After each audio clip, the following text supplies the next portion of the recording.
Moi, à l'époque où je suis rentrée sur le marché du travail, on devait un petit peu pousser des bénévoles, des gens sympathiques, mais qui n'étaient pas forcément qualifiés dans le domaine du FLE, et puis qui étaient là, qui étaient bien implantés, et on avait un peu de mal à faire... Nous, quand on arrivait, qu'on n'avait pas d'expérience, mais qu'on avait un diplôme, on avait un petit peu du mal à se faire notre place parmi ces gens-là. Et ça, c'est vrai que c'est une époque qui commence à être révolue. Aujourd'hui, c'est un vrai plus tout de suite d'avoir un master. Avoir plusieurs cordes à son arc, donc comme on l'a dit, éventuellement pour étoffer son profil, une langue vivante, un cursus, une partie de cursus en lettres modernes, surtout si vous recherchez la stabilité en fait. Les concours de recrutement, en plus en ce moment ils sont assez ouverts, qu'ils soient du premier ou du second degré, vous ouvriront pas mal de portes à ce niveau-là. Pour conclure, donc le conseil que je vous donnerais, alors d'abord c'est de passer un concours, je l'ai déjà dit, c'est-à-dire passer un concours, si vous voulez travailler dans le FLE en France avec des élèves allophones, mais c'est-à-dire ne pas vous restreindre, ne pas vous dire que vous allez être contractuel. Parce que c'est à terme, ça va pendant 1 an, 2 ans, 3 ans, mais à terme c'est pas viable. Pour cela, alors ça je m'adresse plutôt aux étudiants de Master 1, allez bien jusqu'au Master 2, parce qu'actuellement vous savez que pour passer un concours de l'éducation nationale, il faut le Master 2. Persévérer, parce que comme je l'ai dit tout à l'heure, on n'arrive pas forcément tout de suite à ce que l'on veut. Le FLE FLS dans l'éducation nationale, ce n'est pas un chemin direct. C'est pas avec votre Master 2 que vous pourrez rentrer dans l'éducation nationale directement.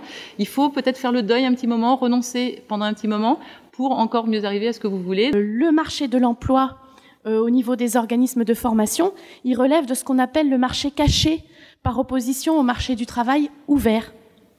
C'est-à-dire que ça fonctionne beaucoup par réseau, ça fonctionne beaucoup par bouche à oreille, par communication, par partenariat entre les différents centres, plus que par les voies traditionnelles de la recherche d'emploi. C'est sûr que la question des réseaux est essentielle. Ça, c'est, on est en plus, alors certainement dans beaucoup de domaines professionnels, certainement, mais je pense qu'on est, nous, dans notre domaine des métiers du FLE, vraiment dans la question des réseaux. Sur l'entrée dans le métier dépend quand même beaucoup de ce que des moyens que vous donnez finalement à la sortie du diplôme. Une fois que vous avez obtenu votre diplôme du Master 2, n'hésitez pas encore une fois à faire travailler votre réseau. N'hésitez pas à vous inscrire sur LinkedIn. C'est quelque chose qui fonctionne et je pense vraiment que c'est à vous, une fois que vous avez le diplôme, d'y aller encore une fois et de développer ce réseau.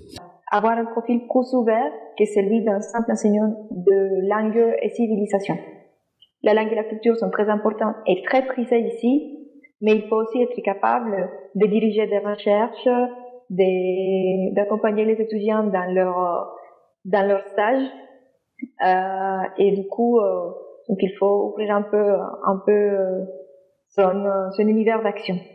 Je pense qu'aujourd'hui, la question, elle est vraiment à la fois de la motivation, d'être assez clair dans son projet par rapport à ses compétences.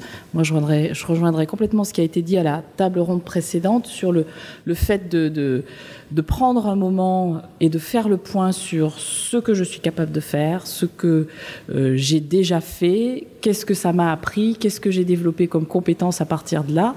Vraiment faire le point par rapport à ça et de pouvoir, au moment notamment des entretiens de recrutement, pouvoir en discuter, en parler et montrer qu'on a déjà une certaine distance par rapport à ses propres compétences et qu'on a déjà fait un travail d'analyse. Je pense que le métier de prof reste le cœur du métier. Vraiment, c'est autour de ça que tout tourne. Et c'est autour de ça aussi que vous allez pouvoir vous créer une certaine crédibilité dans le milieu du FLE. À partir de ce cœur du métier, il y a l'aspect coordination, responsabilité pédagogique, où on va coordonner les enseignants, où on va coordonner le travail, où on va faire un travail de suivi sur les programmes, sur les évaluations.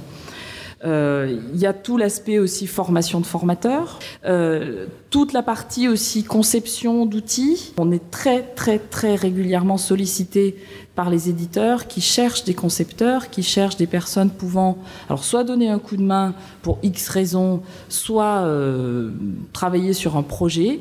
Les TIS, j'y reviens pas, hein, on en a parlé aussi. Le domaine du culturel, là je pense alors à travers la gestion de projet bien sûr, mais aussi à travers de croisements d'articulation entre le pédagogique et le culturel. Le domaine des certifications, moi, me semble aussi être un domaine intéressant.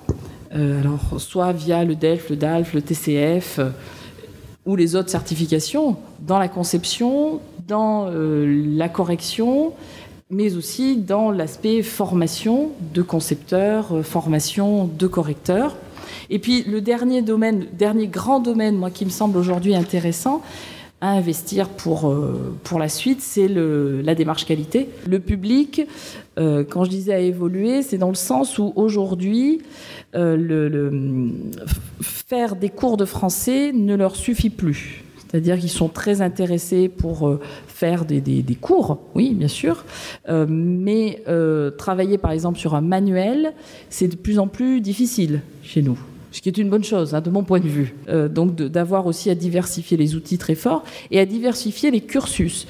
C'est-à-dire qu'on a de plus en plus d'étudiants qui nous disent « mais moi, ce qui m'intéresse, c'est faire une partie des heures en cours de français, on va dire général, mais aussi de faire initiation à l'œnologie, faire de l'histoire, faire du théâtre, faire du cinéma, monter un blog sur l'actualité française. » Voilà. Et donc, pour pouvoir travailler sur ces questions-là, c'est vrai que on cherche de plus en plus des personnes qui ont une double compétence. Et puis, je reviendrai sur 2 mots-clés, moi, qui me semblent, 3 en fait, mots-clés qui me semblent vraiment extrêmement, extrêmement importants, c'est l'engagement. Je pense qu'aujourd'hui, ça aussi, ça peut faire la différence, hein, de rencontrer, quand vous rencontrez des personnes, qu'on vous sente engagé dans votre métier, dans la voie que vous avez choisie, même si c'est pas tous les jours facile, hein, mais voilà, que vous restiez sur le fond engagé. Et puis, un couple de mots-clés, polyvalence et spécialité. Je pense qu'aujourd'hui, on ne peut pas travailler dans les métiers du FLE sans avoir une spécialité, une spécialisation dans la didactique du FLE, donc être vraiment au point sur sa didactique. Mais on ne peut pas non plus travailler dans les métiers du FLE si on n'a pas cette polyvalence dont on a parlé et qui peut nous amener à travailler la didactique du FLE, mais en lien avec les arts. La didactique du FLE, un des sujets que nous travaillons, nous, actuellement à l'ILCF, c'est les classes inversées, par exemple. Donc, comment la didactique du FLE, à travers la didactique du FLE, on peut mettre en place des classes inversées. Vous voyez, donc, d'avoir cette spécialisation dans votre didactique, hein, je reviens à ce que je disais sur le cœur du métier, l'enseignement, mais aussi de pouvoir naviguer sur des compétences et une certaine polyvalence. Si on devait retenir un mot à propos des expériences professionnelles qui nous ont été présentées, c'est celui de diversification, je pense qu'il faut retenir. Il faut donc fuir la spécialisation monochrome et développer au contraire toutes les potentialités de la polyvalence.